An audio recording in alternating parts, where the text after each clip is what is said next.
سر کے بالوں کو اگر آپ بچانا چاہتے ہو تو سب سے پہلے صابن اور شیمپو یہ بند کرو. صابن اور شیمپو بند کرو. نہانا کس سے ہے؟ دودھ سے نہاؤ. بیٹھ جائیں. دودھ سے نہاؤ. دودھ سے نہاؤ.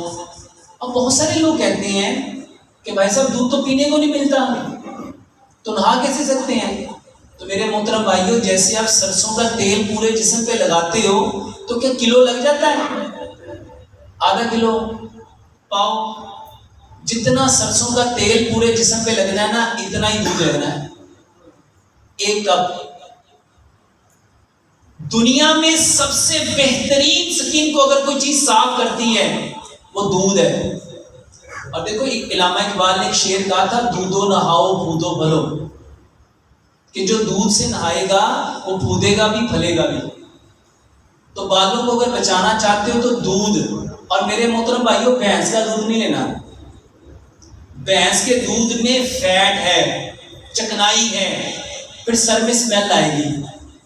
گائے کا دودھ لو.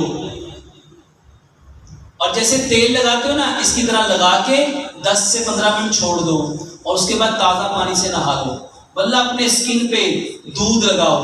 اور آپ نے دیکھا ہوگا 50 سال پیچھے جاؤ، پہلے ہماری جو نانیاں دادیاں تھیں وہ کس چیز سے نہاتی تھیں؟ دہی سے، لسی سے، چھڈی سے. وہ بھی یہی تھا. اور اس کے ساتھ اگر بالوں کو بچانا چاہتے ہو تو لمبا سجدہ کرو. لمبا، جب لمبا سجدہ کرو گے تو سارا خون کہاں آئے گا؟ کہاں آئے گا؟